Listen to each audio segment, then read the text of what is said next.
Most engineers think if I were in charge, things will be easier. Most, I believed complexity came from technology for a long time. I believe software systems become complex because of the technology. When you have more services, more interactions, more code, more routines to decode and encode. Then I led one of the biggest platform initiatives of my career. And I learned something that is totally different from what I'm used to believe. Something very uncomfortable. And what is that? Complexity does not disappear when you become the leader. Complexity does not go away because now you are the one in charge. If you're not careful, sometimes it can even get worse. It can get out of your hand. It can get out of proportion. Because now, as the lead, you are no longer solving technical problems. What you are really doing is aligning systems. You are aligning teams. You are making sure departments are working together. Now, when I say teams, I'm not talking about just software engineering teams. What about the other teams, the user department, the operations department, the support department? What about the service department? Because some companies, support, service are two different things. What about the finance department? What about HR? They all have a stake in the software you are building. So you have different departments, different teams, and even business realities are all different from each other. So when you look at all of this, then I realized, then it dawned on me that large-scale architecture is not about control. Yeah. When you are working on small architecture, small systems, oh, you might want to exert some controls. But when it gets to large-scale architecture, large-scale system, it's not about control. It's more about coordination. It's more about how do you coordinate teams to work together? How do you coordinate different moving parts to work together? How do you make sure everything that is contributing to that architecture works together? When people hear about international money transfer operations systems, international money transfer systems, they often imagine it's straightforward. And that's why those guys play in that field, I don't really envy them because it's not straightforward. People just think, okay, international money transfer, customer sends money, sits on the phone, on a laptop, on SMS text, still on the phone, or maybe on the tablet, and sends money. It could be from their account through Swift. It could be from all of these, bespoke solutions that are everywhere, like Levi, like Swift, like Wise and the likes. They send money from those accounts. From their account on those systems, and then the system processes the payment. And once the system processes the payment, recipient gets paid. End of story. It's more than that. There are actually underlying systems across that journey. Because real systems never look like the diagram. Real system never looks like what the architect draws on the floor. For example, in my time at Fiji, the deeper we went into building Swerve, the larger the system became. The deeper we start looking into what we need to do to build that system, the system keeps expanding. Now, every box in that system has its own realities, its own implementation realities. Every box has what it prioritizes. Some box prioritizes transactions flowing through, Why some boxes prioritize settlement at the end of the day. And all those boxes you see across this system, they have their own constraints. And what are the boxes? For example, when we look at Swerve, it starts from customer, and then it gets to Swerve. Even before it gets to Swerve, I mean, our customer were businesses. So it starts from the business customers into their own platform, into Swerve, and then to settlement, into core banking. This is Mindforce that we use then, into finance, into operations, and into reporting. Look at the boxes that were involved. All those boxes, they have their own constraints. So when you begin to look at it, suddenly I realized the challenge wasn't technology.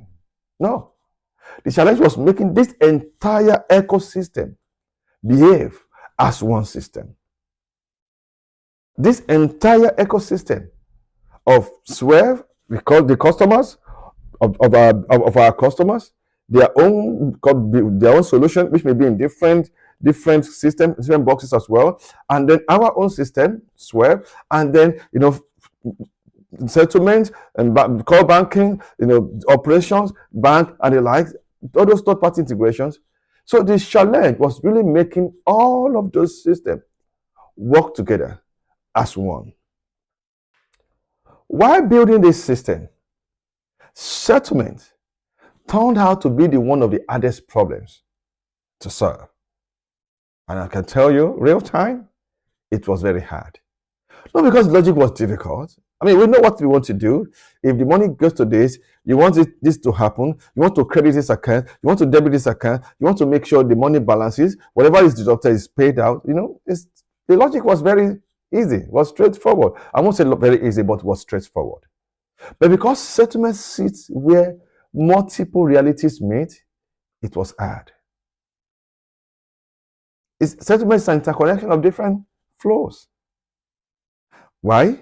For example, for you to have great settlement, engineering wants correctness. That is, the correct transaction should settle correctly. And the flow of the transaction, there should not be any error in your routine. Your switch case statement, your switch statement, your funnels, your if then, or whatever you're putting in there should always be correct. That's for engineering. It should run. You should call database, get the right data from database. I mean, I've seen a system of recent that is trying to call database to get data, and the way the engineers map it together, it was actually calling the wrong data. So, for example, you have two tables that are linked together, and then you want to get data from the first table, and you want to link to the second table. And then when the time you push data out, what you see on the system is that the data that was coming out, the second data, was not even belonging to that system. It was belonging to a different record entirely. I saw it just this year, 2026. That's how you know that systems, developers are not building the right system sometimes. Correctness is very important.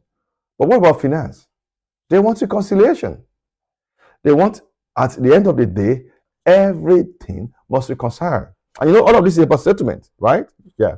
What about operations?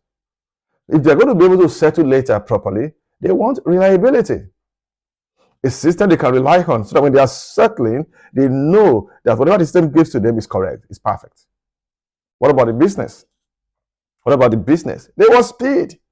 They want to go to the market. They want to talk about the solutions. They want to talk on LinkedIn, on YouTube, on whatever place they want to talk about it. In the conferences, wherever they go, where they have their sessions, their meetings, customer side, they want to be able to talk about speed.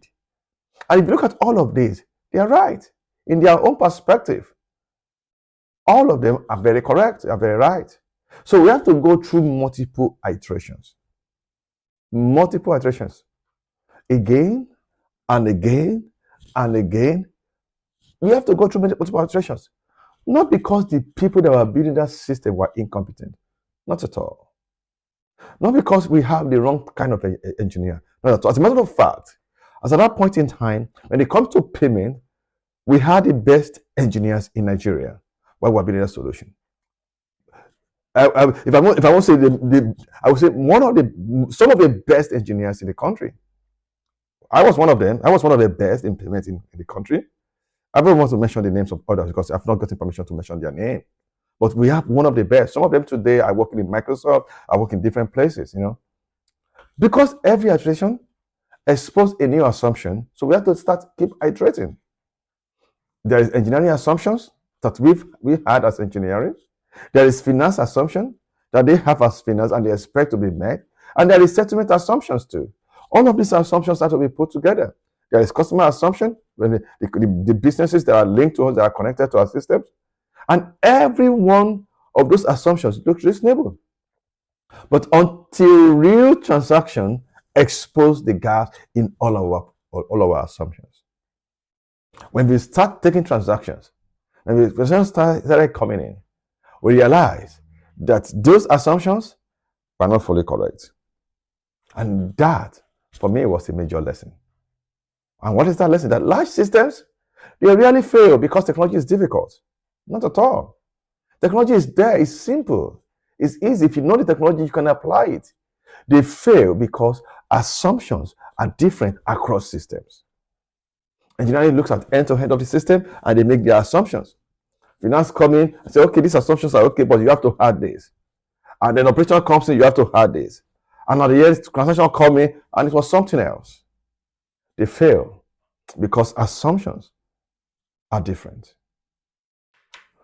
One of the most important systems in the entire ecosystem of Swerve was our core banking platform. It was very important because without it, we couldn't do many things. And thanks to the founder of those systems, Big Ed, who brought teams together to create MyForce and FineArt. Unlike many organizations where teams operate independently, let things run on their own. I was also leading the core banking team. So all of the systems, I was leading all of the systems that contribute into that system. And this taught me something very surprising, something different.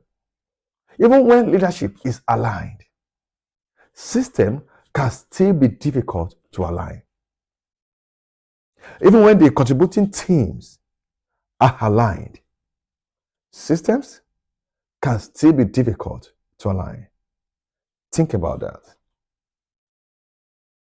Same leadership, same company, as in same venture guiding group, not different company, with shared objectives, sitting together in the morning. Every Monday in the management meeting, I'm there representing the whole of engineering. So there is alignment. The head of engineering operations is also there. There is alignment. HNI, hosting and network infrastructure is also there. There is alignment. So there is nothing out of alignment. There is shared objective. Yet, integration remained challenging. Why? Why would that be? Because systems have histories. Because while we are trying to build the payment platform, the banking platform is also evolving on its own. And those different systems have their own assumptions. They have behaviors that have been developed over the years. That whatever you're doing, you need to fit in. Or they might also need to make some adjustments to catch up. So there are, so the architecture you are building must respect all of these assumptions and experience or behaviors of the system over time. That's the kind of architecture you must be thinking about. So when this happened, this was my first real appreciation of what we called architecture gravity. The depth of architecture, the width of architecture, the expansiveness of architecture. The larger the existing systems, the harder it is to change its behavior. And I see that today in medical software. The larger the system, the harder it is to change its behavior. There are some things I've seen today, and they tell you before they can upgrade it, it takes 1 week. Before it used to take 3 months, now it takes 1 week. And I look at what is happening there. Because the larger the system, the harder it is to change the behavior, even installation behavior.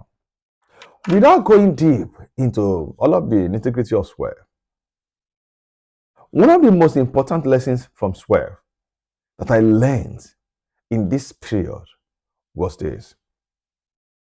Customers experience one platform.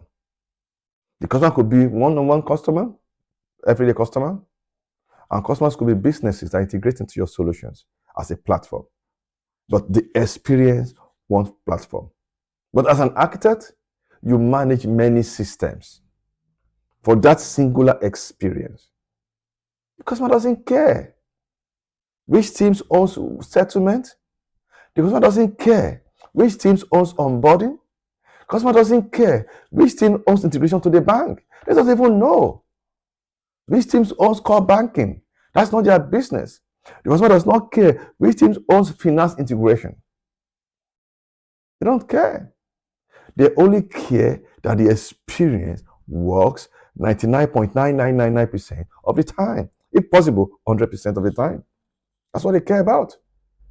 So what that means is architectural success is measured not within your team. Architectural success, when your architecture is successful, that feedback is coming from the customer. It's measured externally. Show me an architect that can claim he has been successful building systems. Show me the customers who has given a pass mark to the system he architected. Not internally. I mean, of recent, I was working on a project and we delivered the project, and then our team went to what we call the Estro 2020. I think it was 2024 Estro or 2024 Estro, and they came back with feedback that customers were happy. They're happy with the new things we are trying to do on the platform. The architecture is better now, and they're like, those are the things that makes you an architect. If you don't get those kind of feedback, then you are yet to be an architect, because your work is validated externally. And bridging those realities becomes the real work of an architect. The real work. Looking back, the biggest lesson wasn't technical, wasn't about engineering. It was this. The larger the systems become, the larger it becomes, the less important individual components of the system become. I say that again. The larger the system becomes, the less important individual components of the system become. It's inverse proportional. But the more important relationships across these components become. So, the larger the system, the more important the relationships, but the less important individual components become. Because scale is not a technology problem. Often, it's not. It is a coordination problem. Scale is a coordination problem.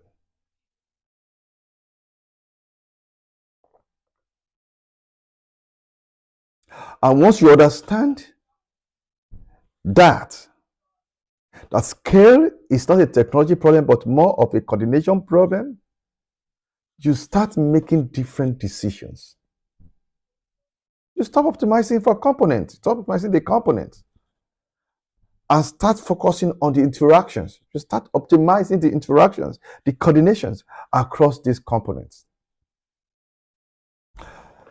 That may be the most important architectural lesson Swerve taught me.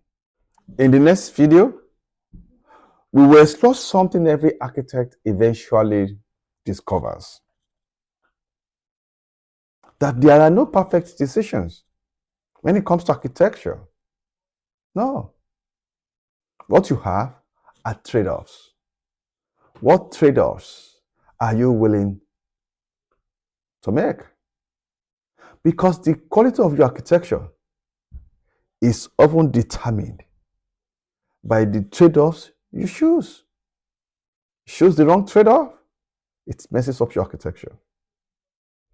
If you want to understand architecture beyond diagrams, beyond sketches, beyond frameworks, and beyond technology, subscribe. Because the most important architectural lessons are really technical.